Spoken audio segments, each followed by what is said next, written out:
Hello, everybody. Welcome to my podcast. You are what you consume and acknowledge. Radio podcast and opening Pandora's box. I'm your host, Goddess Asha Mariama. I appreciate you guys for joining me for this episode. If you guys like the commentary and you want to hear more, please go to Spreaker.com/. You are what you consume radio podcast and opening Pandora's box. And on my YouTube channel, you can check it out on From Darkness to Light Radio Podcast. A little bit about me. I'm a certified recovery, healing, and recovery coach. It's all about helping people on their paths and their purpose and their journey to a new and better you. I'm also doing this on TikTok as well because this conversation that is about to take place is one that a lot of people just are not going to like. But it's a conversation that needs to be had. And I'm going to get into why in a second. If you guys can also hear it on iHeartRadio, Amazon, Google, Spotify, Cashbox, iHeartRadio, and multiple other streaming companies. And if you want to send me letters, be a guest on my podcast, or you would like to just sponsor my channel, you can reach me at ASHAMARIAMA.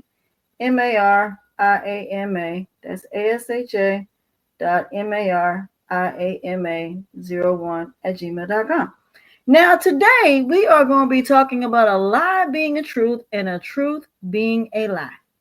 Why do we need to have this conversation? Because it seems to me like our whole entire lives have been based on a lie, based on an illusion that doesn't even exist. That part. There are a lot of people that are feeding into a fantasy that just doesn't exist. As I went into my healing and recovery, as I went into my isolation, cocoon, and hibernation stage, I learned something very valuable when you watch things from afar. I learned something valuable when you just sit back and you just observe. I learned something when you just are not a part of something and you really take the time to really listen. You take the time to really watch. You really take the time to digest and research and pay attention and really just trust your instincts and your, intuition. When you don't let your emotions get involved, you just sit back and you just observe. You're going to find out a lot of things that is what's not being said sometimes. The one thing I learned about wants and desires is that wants and desires are actually demonic. And I'm explaining why I say that. Because what makes wants and desires negative is what you're willing to do to get them. Is what you're willing to do for love, like, appreciated, valued, wanted, needed, to be a part of something, to be validated, to be approved of, to be accepted, for somebody to know your worth, and proving something to somebody. What you're willing to do to be captain, save a hoe, build a bears, build a dolls, seed fillers, and people pleasers. What you're willing to do to get what you want, even if that means destroying somebody else, destroying yourself, lowering yourself, in order for you to have what you want.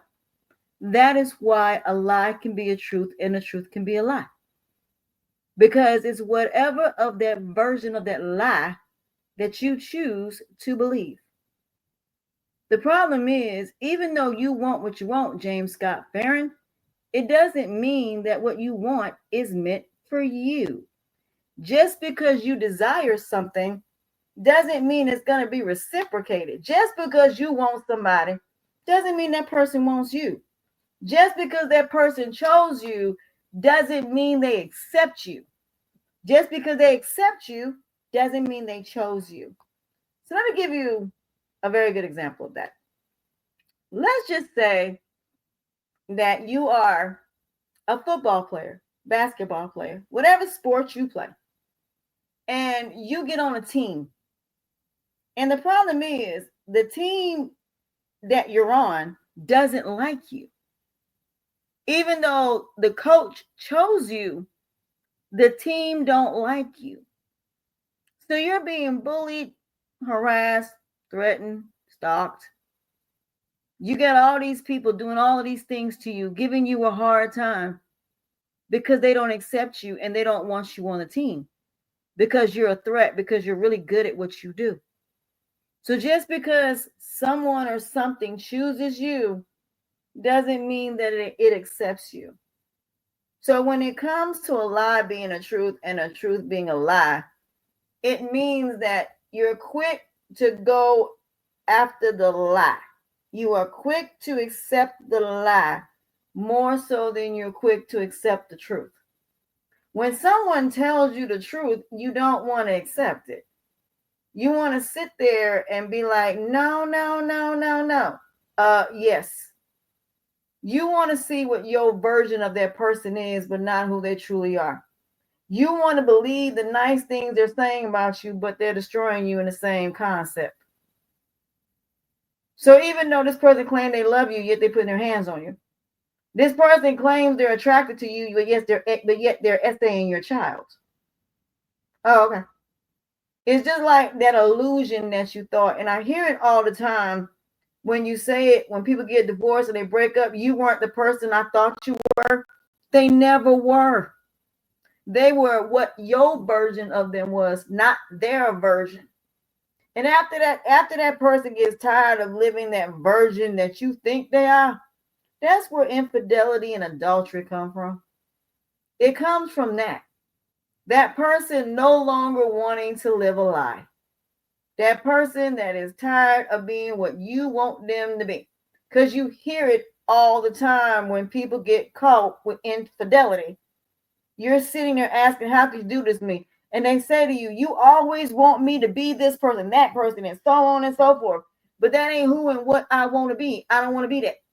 They never were that. They were what you wanted them to be. Mr. and Mrs. Captain, save a hoe, build the bears, build the dolls, and seat fillers and people pleasers. And that's why you went through what you went through, because the same way you wanted your parents to be a certain way, and they're never going to be that. Well, guess what? Your spouse, your friends, your job, and even people you don't know are going to be the same way. What you want in people is not always what they're going to be. So even though you may want these people to be a certain way, even though you're attracted to this person, even though this person may give you the best sex you ever had, that don't mean they belong to you. You don't know who else they've been with.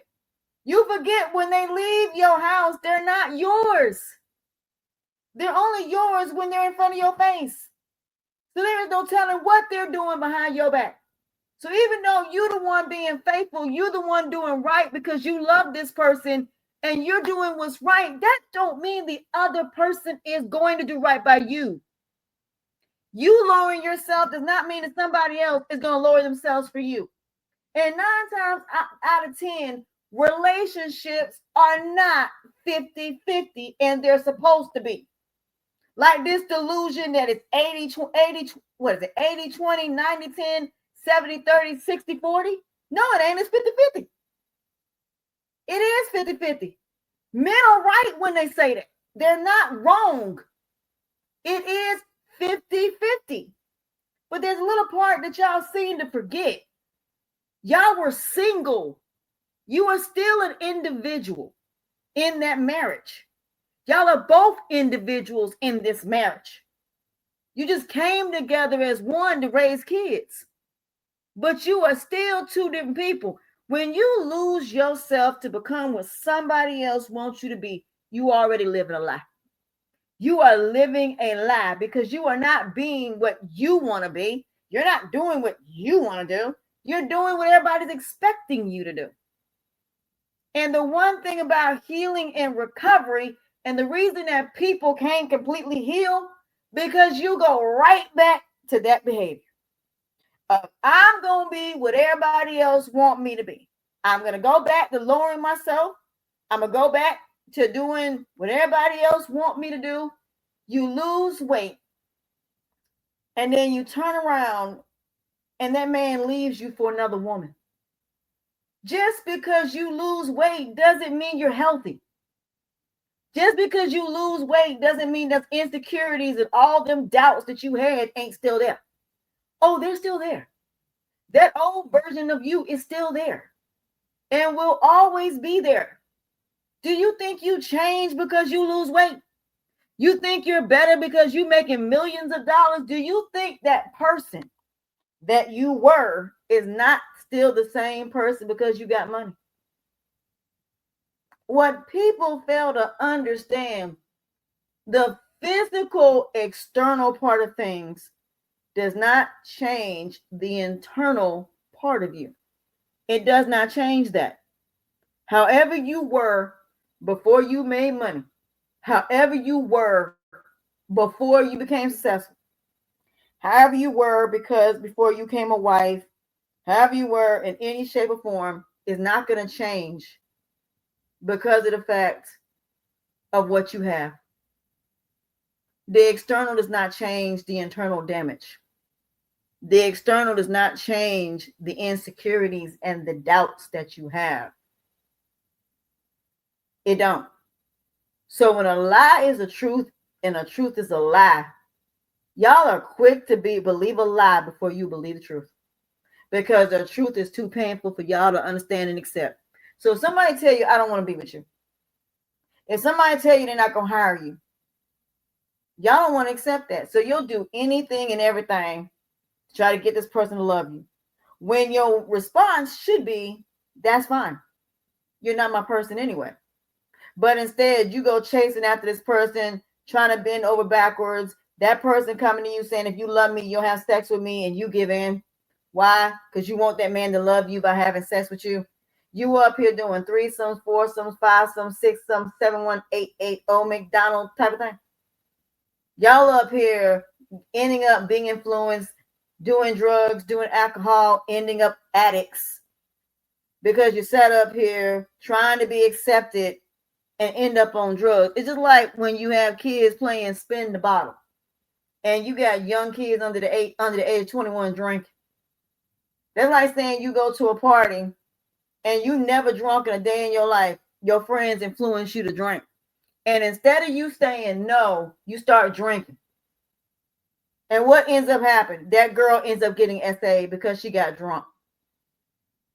Now, what would have happened if, one, she didn't go to the party, two, she didn't drink? So instead of going with your instinct and just saying, no, I'm not going to drink, instead of you saying, I'm not going to feed into these influences, you feed into it. Why? Because of the lie. Because you figure by doing this, you'll be a part of the group. No, you're just going to end up being an addict. You're going to end up being SA'd. You're going to end up being taken advantage of. Nobody thinks about the consequences and repercussions, which should be the first thing that should come through your mind, the truth. The truth should be the first thing that should come to your mind, and the truth doesn't always come in the beginning. It comes in the end. And the reason it comes in the end, because you never searched for the truth in the first place. You believe the lie. You believe the deception.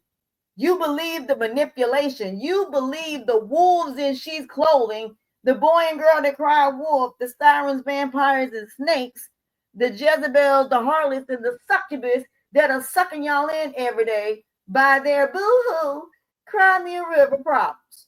You taking on problems that ain't got nothing to do with you. You paying other people's bills that eventually going to be expecting you to do it. And then when you don't, now they're telling everybody you abandoned them, that you did all this stuff wrong and making you look back. While you up here giving up all your money, while somebody is driving a better car than you, living a better life that you're paying for. You're paying for it. You're paying for your parents' mortgage. You're paying your family's bills because you want your family to love you the way they love the golden child. Your parents didn't pay your way through school. Your parents want you to cover up you being SA'd by a family member. Your family putting your sibling on a pedestal and making it seem like you ain't nothing to nobody. Do I sound familiar? You've been lied to since your childhood. You got celebrities whose parents have made millions of dollars off their kids being in the industry as kids, and when they turn 18, they have nothing to show for it because mom and dad done spent all their money and they can't get their money back. So that child working in the industry don't see a dime of their money when they turn 18. They don't see a dime of it. Gary Coleman is an example of that. You had Webster that had to do emancipation. Him and Macaulay Culkin had to go against their parents to do an emancipation. So I'm just trying to understand, why is it that the truth is so hard for y'all to accept? It's been there the whole time. You just prefer to see the lie. You choose to basically accept your version of what a situation is, your version of who this person is, your version of how you want things to be, but not what it truly is. And then when you realize this person ain't everything that you thought they were, now you in court crying, and now you got 2 kids that you got to raise by yourself as a single mother, or now this girl done drained you of everything as far as your income, because you were too busy looking at the version of her that you wanted her to be and not the version of her that she actually is. Just like women that end up quitting their jobs, quitting their careers to be with a man that now throws it back in your face that you're a housewife. That part. So yeah, these men will tell you, oh, I want you to quit your job. I want you to work. And then 20 years later, they're going to leave you for the same woman you used to be. That woman that was independent. Because when that man starts making major money, he is going to want a woman that was exactly the woman you used to be. Walking contradictions. Walking contradictions. So when you meet people, don't you date people based on your interpretation of them. You date them based on who they truly are. Because some people are sitting in jail because of somebody else's problems, somebody else's influence. Because you want to be Captain Save-A-Ho, you want to get involved in something that wasn't even had anything to do with you in the first place.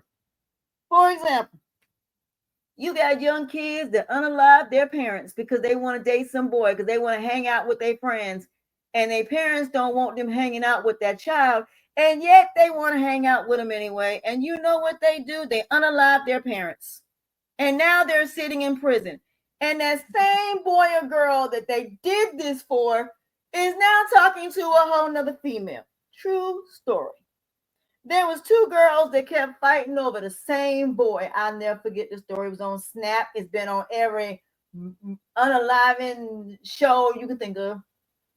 But anyway, these 2 girls were fighting over one guy. Caucasian girl, Hispanic girl. Fighting over this boy. Like the Monica and Brandy situation. The boy is mine. So then the Hispanic girl goes over there to fight the Caucasian girl. The Caucasian girl comes out with a knife and unalives the girl. Now the girl's unalive. Now she's in jail the rest of her life. This boy gets on there and admits he's been playing both of them. And now the girl is gone. He ain't going to jail, but she is. She going to jail. He ain't. You got women out here that have been in cults. I went after a man that was running a cult.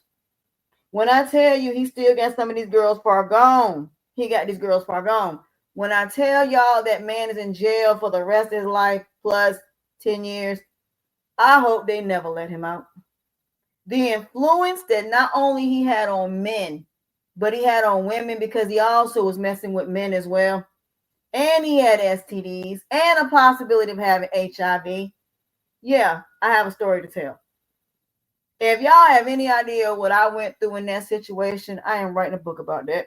When I tell you these people tried to destroy my life, when I tell you they did everything under the sun, and from get me fired to go after my family, to contacting my family, to threatening to take my child's SSI, God knows what else they did.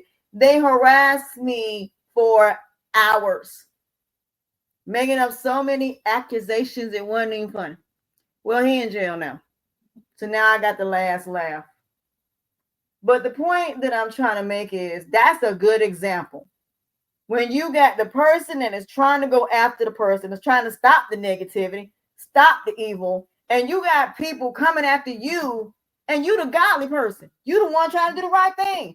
You trying to save some females and trying to do right. And yet you're the one being attacked worse than the person that's actually doing the wrong. And that's the thing I keep telling people. Y'all have no idea how negative people work and how negativity works. And this is what made me decide to become a coach, because y'all got to stop arguing with negative people. Y'all got to stop trying to save negative people. Let them hit rock bottom. You want me to tell you why they don't hit rock bottom? They don't hit rock bottom because there's always going to be somebody one place tap and save a hole, build a bear, build a dog, see, fill a people. That is why. There's always somebody trying to save these people. It is always somebody that feels sorry for them. It's always somebody that basically sees potential in them, not understanding the person before you thought the same thing. The person before them thought the same thing. Every single person before them thought the same thing. Not only that, some of y'all are dating golden children who are now doing to you what they did to their sibling. That part. So if you really want to break this down for what this is, it is really simple.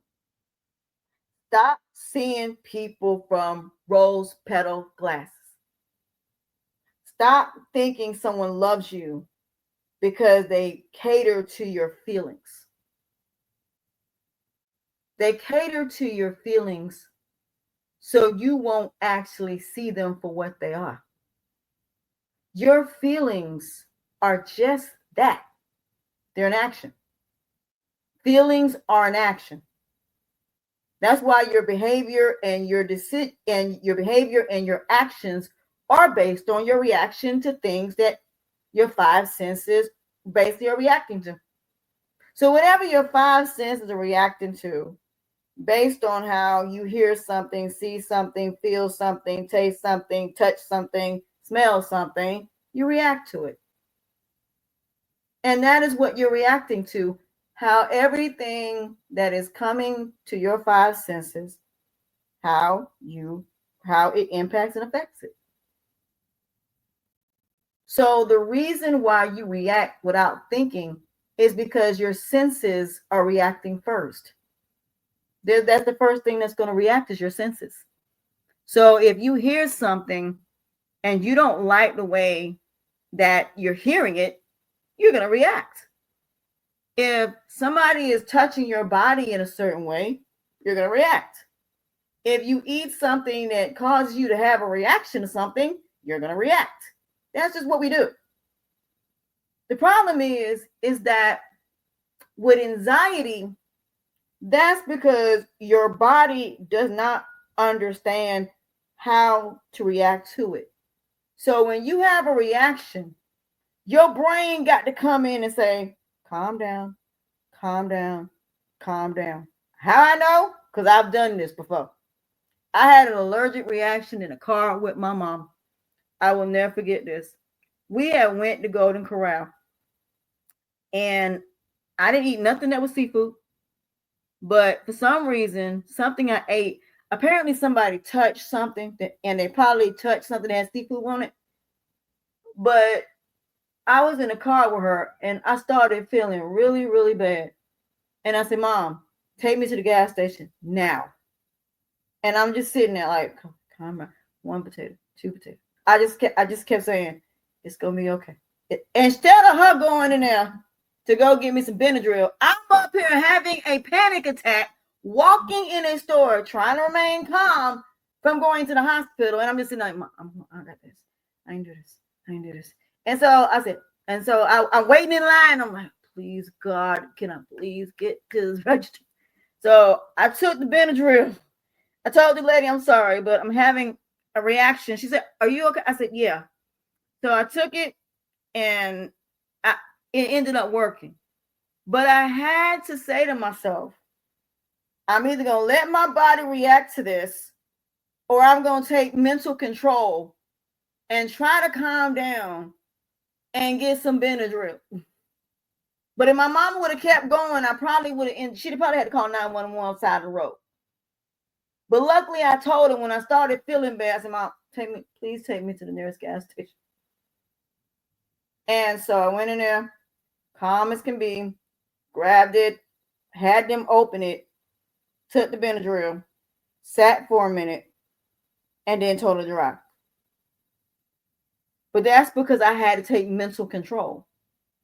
But if I would have let my body take control, it would have been panicking and I'd have ended up dead or ended up in a hospital somewhere. So sometimes you got to take control and say, breathe. That's why I keep Benadryl in my house. At this point, I take Benadryl everywhere. Now, if it's to a point where I got to have an EpiPen and I ain't got one, then yes, I might have to call 911. But that has happened to me many times before. I was in a Hilton motel, and that's happened before. When I was in Fort Lauderdale, I was in a Hilton for a timeshare. That happened when they gave me some strawberries, and somehow seafood infused in the strawberries because the smell of it ended up in my strawberries, and I had a reaction to it. So sometimes when you eat something and you have a reaction, sometimes it's not always the strawberries or chocolate itself. If there is somewhere where there's nuts or it's in the air, it can infuse in your food and you can have a reaction that way. That's why when I go to Fort Lauderdale, I probably will just eat the basic McDonald's, Pizza Hut, stuff like that. That'll be about it.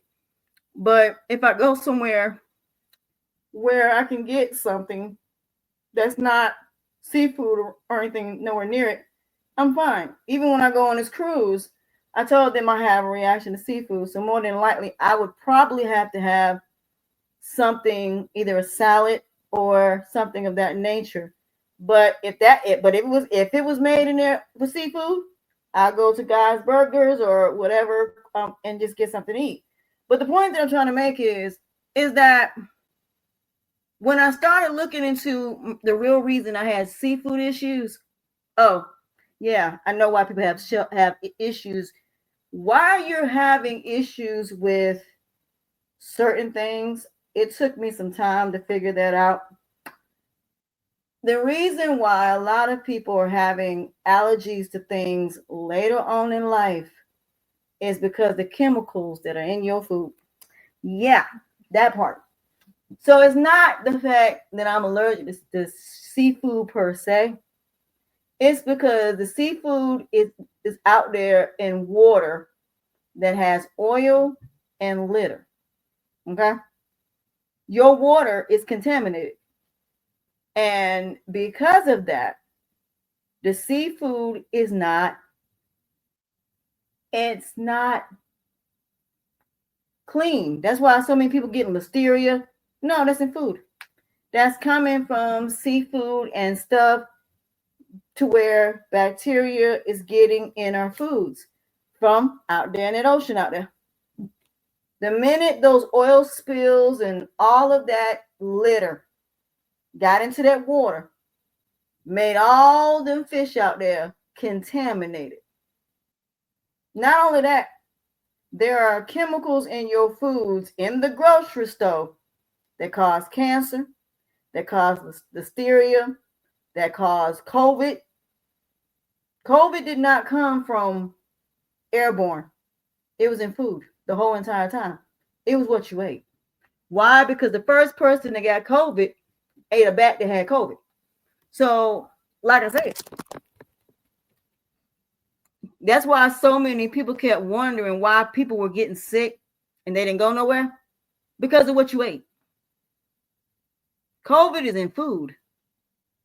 So if you're eating an animal, if an animal has COVID and it's in the grocery store and you eat it, you're gonna get sick. COVID was never an airborne disease. It wasn't. It was a food disease because a lot of animals had COVID. And a lot of people were eating animals that had COVID. You were eating stuff that had COVID in it. So again, Lie being the truth being a lie. Lie number 2, marriage. Marriage. Why is marriage alive? Why is marriage alive? Because the version of marriage that we know is a lie. Second of all, y'all are quick to say that before you get married, whatever you did before the marriage shouldn't even matter. That's a lie. It does matter. What you did as girlfriend and boyfriend trickles into the marriage. Whatever you did when you went on dates trickles into your relationship. It does matter. Not only that, it's a walking contradiction when you got a whole sex industry that is out here and your men are going to the strip club. How are you going to be married and go to the strip club? How are you going to be married and have single friends? Walking contradiction. How are you going to be married, not alone having sex, and you got a kid in the house? Explain that. How are you going to be able to have you and him time when you got a newborn? Do you not know it's over $100,000 to raise a kid a year? So if you want to talk about walking contradictions, here we go. You can't have a happy marriage when you're in a country where promiscuity is the number one money maker in this country. Do you know the sex industry is the number one business in this country behind the fashion industry? The sex industry makes more money than anything else in this country. Do you think they're going to give up the sex industry to save marriages? No. Next contradiction. If you think this government wants y'all to stay together and wants y'all to stay married, no, they don't. They just want you to have kids. Elon Musk's mother said it best. We just want y'all to have kids. We don't care if y'all stay together. We don't care if your marriages work. Matter of fact, we don't even care if you raise your kids. They don't care. And yet, y'all still getting married. When you have no idea what marriage truly is. Y'all up here having sex, thinking sex is about having fun, when sex is about having children until you can't have no more. You can't have fun having sex until you can't have no more kids. That part. Just like y'all think marriage is about romance. No, it ain't. Marriage is about raising kids. Marriage is children, mommy, daddy. So let me break it down for you. You go from being dating to girlfriend and boyfriend, aka my version of being a fiance, aka girlfriend and boyfriend, to being a fiance, to being, a wife and taking on that man's last name, to, deciding when y'all want to have kids. But see, there's a few steps that's missing. Number one, don't you think you should buy your house first? Don't you think you should be in your career first, where you're making enough to not only be able to take care of kids, but also being able to take care of yourselves? Should you do everything y'all want to do and travel and do it all like Beyonce and Jay-Z did before they had kids at 30? See, walking contradictions. So it just tells me the reason y'all want to get married is because you just want to be in the white dress and saying, I got a ring. I got a ring. I don't care. I don't care. Hey, girl. I don't care. A ring does not stop a man from committing infidelity. A ring does not mean another woman can't steal your husband. So I don't hear none of that. So all of y'all talking about, I got a ring, that don't mean nothing. You have his last name, don't mean nothing. I still can steal your husband if I wanted to. If I really wanted your husband, I can have your husband. Why? Because your husband is not of God. God don't lead his life. Because if God led his life, a man would not be having sex till marriage. If y'all want to have this conversation, let's have it then, shall we? Why are men having sex before marriage? You having sex with all these different women, and yet you want me to be a virgin, but you're not. How is that possible? Please enlighten me of that. How is that possible? So if you want to talk about lies being the truth and a truth being a lie, they just want you to work. That is the truth. And they will do anything to get you to work, including make you broke. They raise the bar for that particular reason.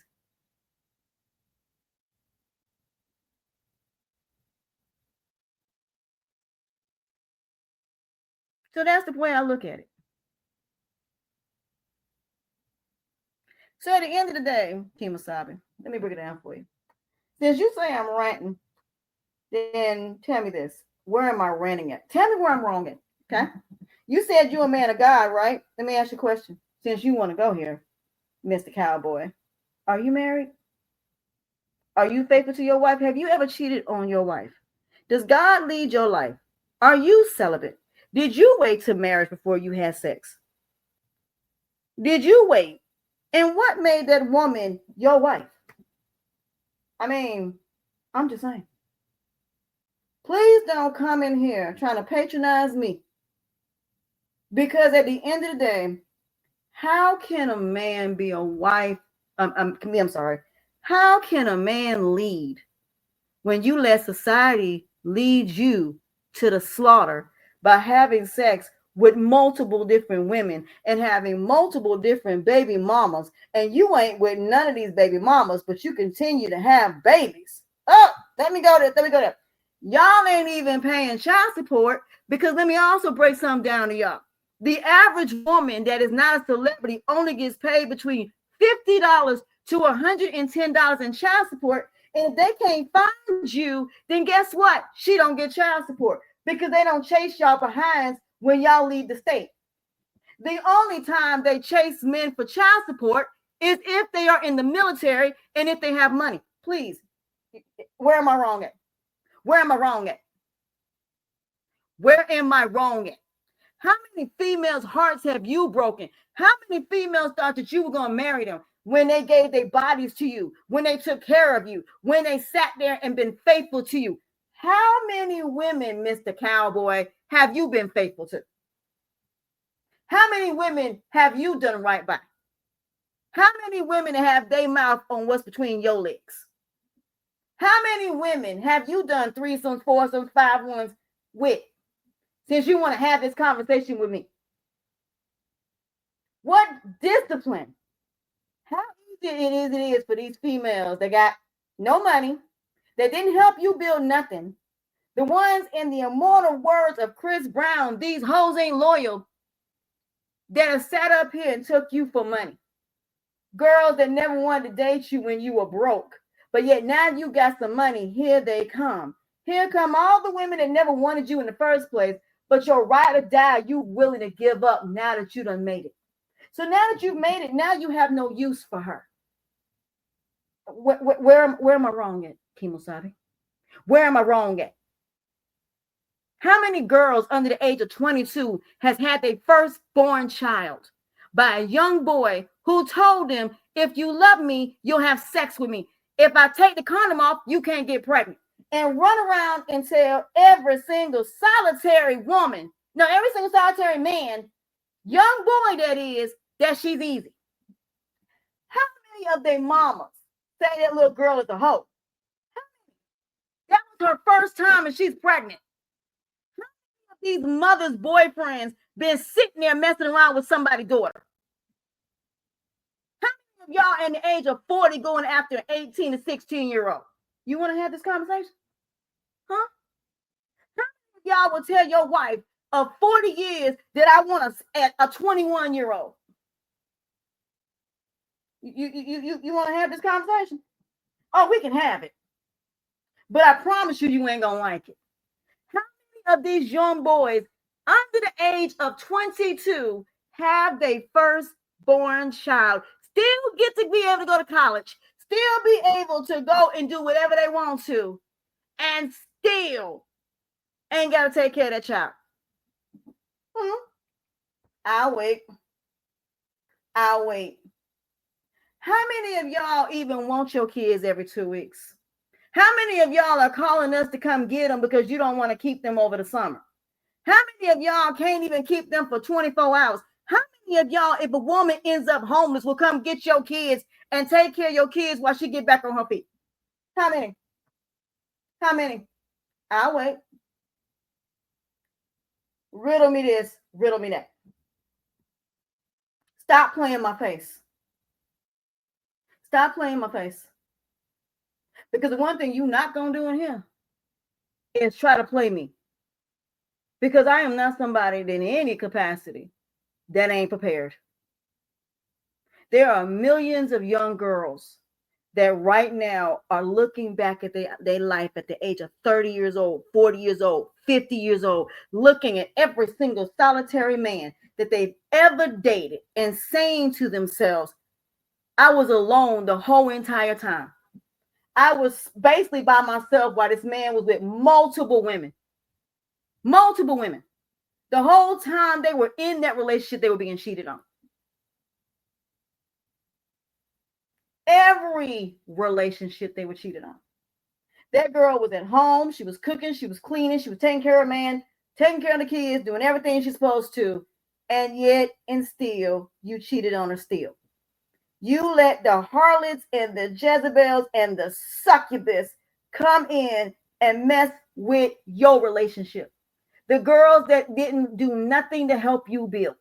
The girls that just because they look good got plastic surgery and because they now want you because you got some money. The main ones that want half of your income. The ones that having babies for the bag. The ones that showing off everything. You mean the Delilahs? You mean the Bathshebas? You mean them? You mean the ones that make you go against your God-forsaken what's right? You mean the ones that find out your weaknesses and basically have you out there like Samson? You mean the one like David that destroyed a whole entire empire because he wanted his soldier's wife? And he destroyed his soldier and had his soldier put to death because he wanted his soldier's wife? Oh, you mean those? You mean that? You mean the same ones that convinced Adam to eat a fruit, but yet got mad because Lilith, when they was having sex, didn't want to be on the bottom? Oh, you mean that? Oh, you mean how men still feed into that same forbidden fruit that they shouldn't be messing with? Because now it ain't good girls' fault that y'all be out here messing with these women that's having y'all eat the forbidden fruit that make you die. I mean, because if the serpent would have never went to Eve, and basically not only that, Adam was sitting right there. He was right beside her when she ate that fruit. You want to know why Adam let her eat that fruit first? Because if she died, he wasn't going to touch it. Because he knew he was going to get another wife. Why? Because he already had another wife before he had her. Oh, I'm sorry. Did I hit a nerve? Did I hit a nerve on TikTok here? Because I think I hit a nerve.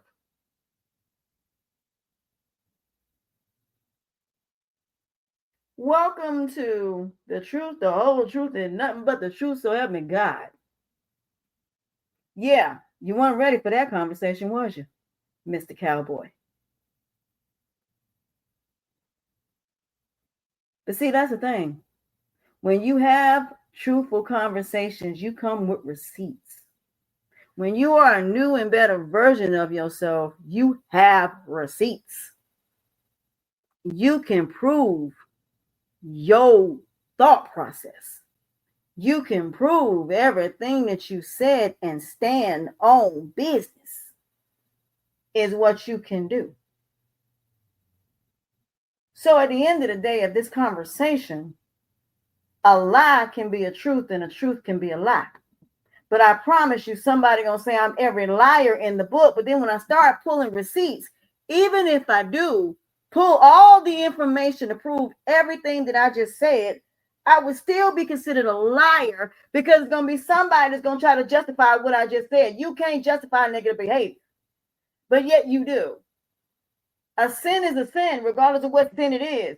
But yet you say what somebody did before the marriage does not matter. It matters what happens after. Nope, because what happened before the marriage is worse. What you did before the marriage is way worse than what you do after the marriage, because whatever you did before the marriage, if you committed infidelity before the marriage, it will trickle into adultery in the marriage. Because here's the thing, if you really want to go here, If you were cheating throughout the whole entire relationship, and then that woman or man decides to cheat on you, you're the one that brought that in, not him or her. So really, the karma is really on you because you're the one that committed infidelity first. But you're going to make it seem like that wasn't the case until everything comes out. And then come to find out you were the one committing infidelity. You just thought that other person didn't know about it. Well, guess what? That other person found out about it. And while you was out there committing infidelity, that person was out there committing adultery. Two wrongs don't make a right. But guess what? That's why that happens. Because while you think that other person has no idea what is going on, that other person is preparing to leave your behind and gonna make sure they have somebody when they leave. Or some people will just leave. You got people out here, women out here that find out their husbands are cheating and will start a business, start a whole brand, and leave their husband. And their husband has no idea that girl has either some type of inheritance or she built a business. And he has no idea about it. He thinks you don't have a business. He thinks you don't have a brand. So again, a lie can be a truth and a truth can be a lie. It's just a question of which one is it. So at the end of the day, like I said, I don't care how you come at me. I am all about the truth. I know a lie when I see one. I know a lie when I hear one. Because until your actions show me otherwise, everything that comes out your mouth is a lie. Unless you can prove it. Unless you got evidence of what you can prove. And the thing about it is, even if people have receipts to prove their theory, people still won't believe it. You can sit right there and tell your homegirl her man is cheating. She still won't believe you. You can sit right there and tell a wife or husband everything that man or woman has said about that person, and I promise you, they still won't. So do me a favor. Stop playing with me at this point. Stop playing with me. Stop playing with me. Stop playing with me. At the end of the day, as a recovery and healing coach, I am not going to sit up here and play nobody like that. That's how recovery works. Is seeing the truth for what it truly is.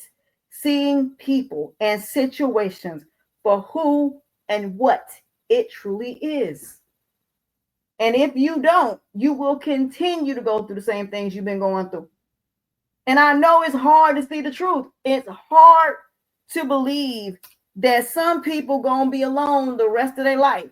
It's hard to believe that some people will probably never have a friend ever in life because of the way society is. There are some people that's never going to ever have anybody. There are going to be people out here that basically, essentially are going to be successful, but probably be lonely. You're going to have people out here that basically, essentially are traveling the world and doing their own thing, and they are not miserable. And they're alone. You're going to have people out here that's going to be traveling all around the world and eventually going to find their place and find their people and find their tribe. You're going to have people out here that have been told every day that they're not good enough, they're not worthy, they're not deserving. You got people out here who have lowered their self-esteem because people have been telling them every day they're not good enough, they're not worthy. People wanting you to lower yourself to build everybody else up. They up here taking care of everybody else, making sure everybody else is happy, but neglecting their feelings, neglecting their needs, neglecting their wants, and neglecting what it is they have going on. So at the end of the day, please miss me with the nonsense of everybody gonna be happy, everybody gonna find love. That would be a lie. Not everybody is going to find love, and not everybody is going to be married. There will be people that will be single. There will be people that may not have friends at all. There may be people that basically, essentially are on a mission and they are focused on themselves. There are people that don't want to be in relationships because they already know they've already been down that road. In every relationship they've been in, they've been hurt. The reality of it is y'all got to stop lying, because here's the truth of it all. Relationships are only geared towards specific people. They are not geared to unattractive people. They're not geared to overweight people. They're not geared to people that have a disability. They're not geared to people that have made mistakes over and over and over again. They are only geared to attractive people. Only attractive people can get married. Only attractive people can have relationships. Only attractive people can be successful. I'm not doing this with y'all, because that is what society portrays. There are people that have been bullied, harassed, threatened, stalked for no reason, all because they exist, all because they don't fit society standards. Y'all say it all the time. Ugly people don't deserve to be in relationships. Ugly people don't deserve to be happy. Ugly. What makes somebody ugly, by the way? I'm just trying to understand. What makes somebody ugly? The fact that y'all sit up here and try to tell people, based on their flaws and imperfections, that they do not deserve to have what beautiful people have, is ridiculous to me. Every time I turn around, all I see is beautiful people in the industry. Every time I turn around, all I see is people that, even though they are attractive, that are miserable, that still get cheated on, that still go through the same thing as somebody that would be unattractive. I am so sick of y'all with this nonsense. I am tired of y'all sitting there lying to unattractive people, telling them if they get their hair done, if they do this, they can do that. It don't work. It is specifically for attractive people. Everything, marriage, all of it is based on aesthetic. They worry about what their kids look like. They worry about what society thinks about them. Even in business, you got to look a certain way. So please explain to me why people can't be who they truly are. How can people be who they truly are when they have to live a lie? Prime example, you got women that lose their hair, that people tell them, oh, you need to go put a wig on. Oh, you need to wear makeup. Maybe if you lose a couple pounds, you'll get a man. Let me tell you something. I'm a living testament of this. I tried all of that. I'm still single. I am still single. So from somebody who's 51 years old, who looked at all of my relationships and my recovery, and every one of them, they cheated. Never took me nowhere. I was the male in the relationship. I was the one paying for everything. I wouldn't even know what it's like for a man to give me flowers. I wouldn't even know what it's like for a man to even take me out of town unless I get pissed off about it. Even in high school, I never went to the prom. Boys never dated me. Every man I met through my friends or I met online. Never had a man walk up to me in my life, ever. Ever. I got the friends with benefits. I was with 2 men for 7 years, and the whole relationship, they cheated. I did everything right. I was faithful. I did everything as a godly woman that I was supposed to do. Still got cheated on. So you tell me, for the girls that were raised to be married, raised to serve their husband's plates, raised to cook and clean, raised to raise children, the ones that learned about sex, and yet still get cheated on. The girls that do the threesomes and done all of that and still get cheated on. So you tell me, do you know how hard it is to look at your life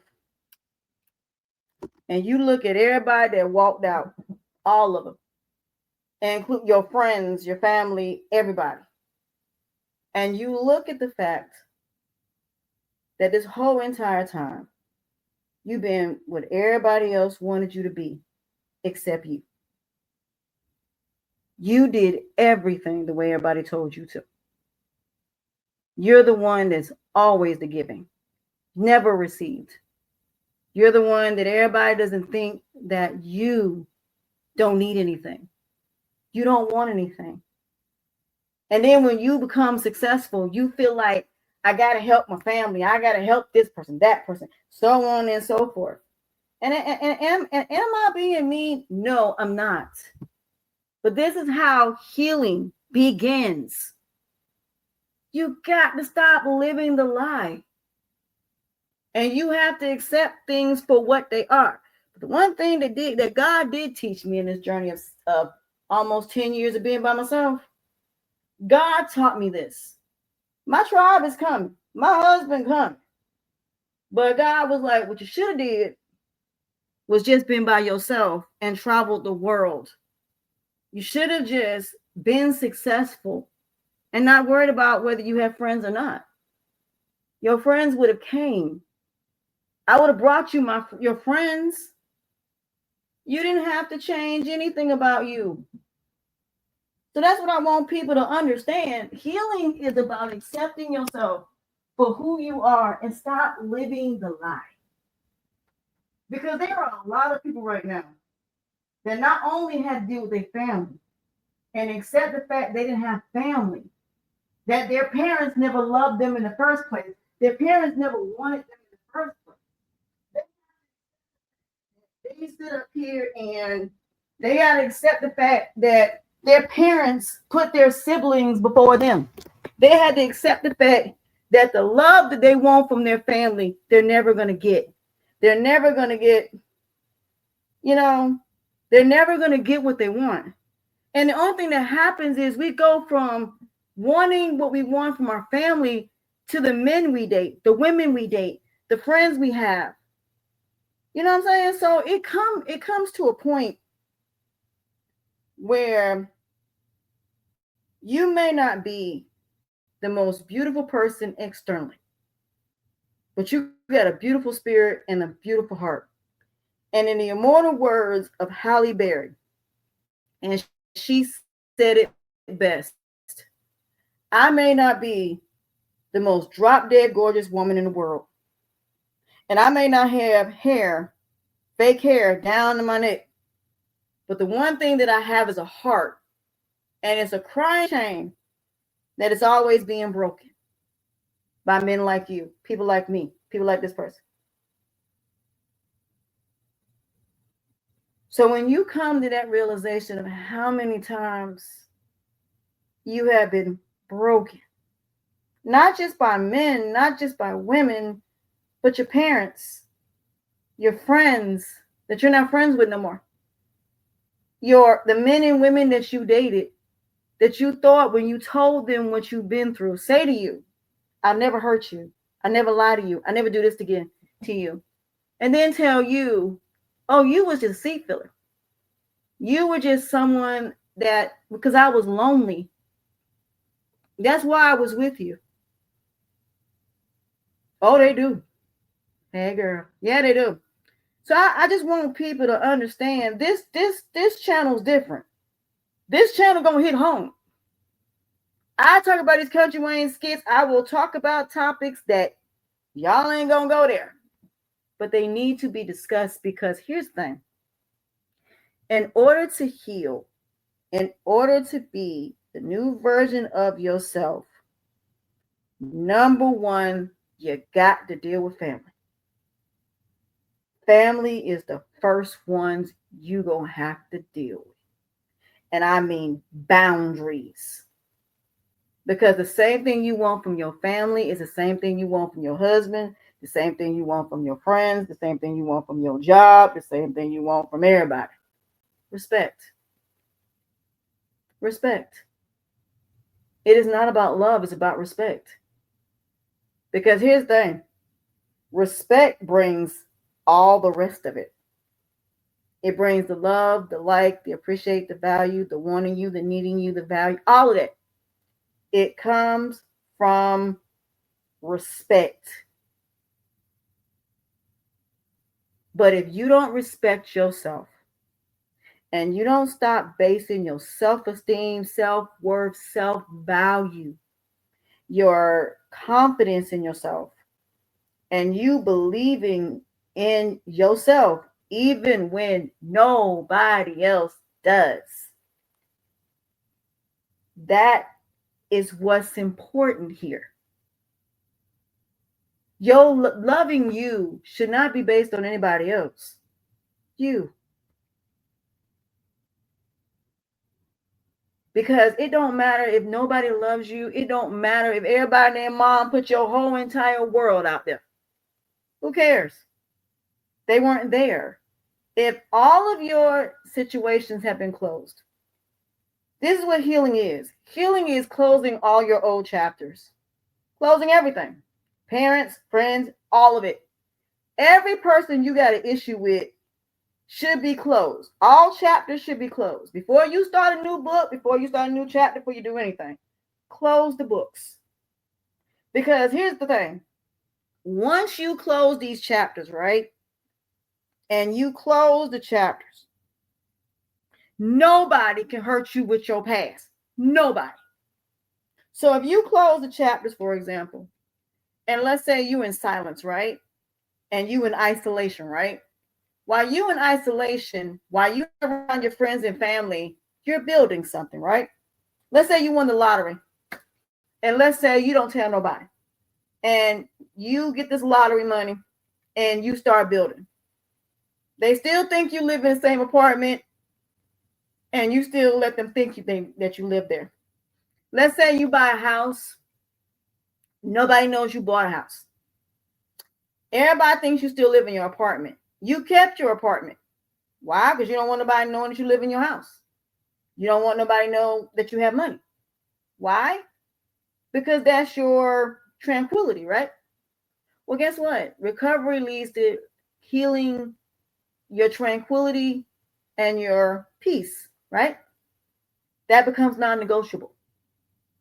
So when I say that, that's what healing leads to. A peace and tranquility that is non-negotiable. Why? Because all your chapters are closed. You have boundaries.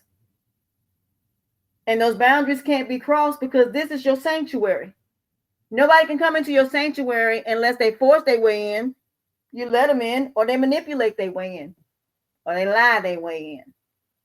But either way it go, that mat on my door says call and text first before you come by.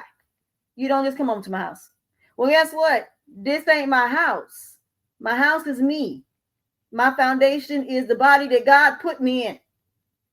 That is what needs to be protected.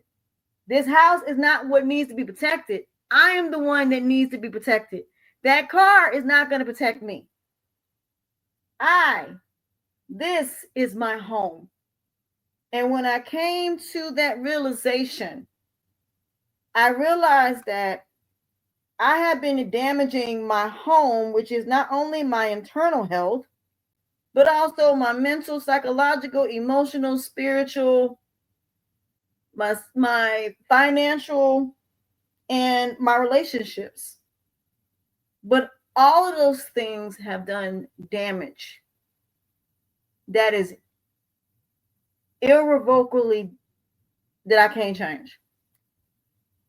But I realize my home is where I am, where my body is, where my mind is, where my spirit is. This is my home. No matter where I go, home is where I am. So I'm not protecting any of this furniture. I'm not protecting any of this in here. I'm protecting me. So you can take it all and take everything. But I'm still here. This can be replaced. Only have one life. And that's what healing and recovery is. And that is the first step. Understanding that. So it doesn't matter if nobody loves you, nobody likes you, it don't matter. The point is, you are still here. So when you heal and when you recover, all of the chapters from your past, every emotion needs to be gone and you need to relinquish it. Let God pull you from the world, because that's what God did for me for 10 years. God pulled me from the world. Matter of fact, God pulled Jesus from the world. God pulled Moses. God pulled Noah in a boat or an ark. How many people has God pulled from the world? When God pulled Moses from Egypt and the Israelites from Egypt, do you think that was just for some reason? When Joseph ended up being sold into slavery and ended up being Pharaoh in Egypt, you think that was random? So yes, God will pull us in many different directions, but you gotta let him. And sometimes God will pull you by yourself for a long period of time because God wants you to heal. God wants you to love yourself. God wants you to close chapters. So when you go back out there in the world, you know how the world is. You know how the world works because you've been watching it from afar. God is having you watch the world from afar. And God is like, I pulled you from the world because there's something that's getting ready to happen that I don't want you out there. The world has sat there and destroyed you. So now I'm pulling you because the way that you're trying to help people is not the way I want you to do it. I do not want you to be used. I do not want you to lose your blessings. I don't want you to die. I want you to live. But I want to heal you. So every flaw, every imperfection, everything that people will use against you as a weapon, they can't, because no weapon formed against me shall prosper. That's what that means. So when you got people trying to use your flaws, your imperfections, your mistakes that you made, they cannot use it unless you allow it. So when people are sitting there talking to me now negatively, I say, are you done? Do you feel better now that you said that? Because now that you said that, I'm walking away from you at this point. Because my peace and tranquility is not going to be defined by you. My happiness is not defined by how you feel about me. You telling the world about my past, so what? What does that got to do with anything? I'm not the same person now.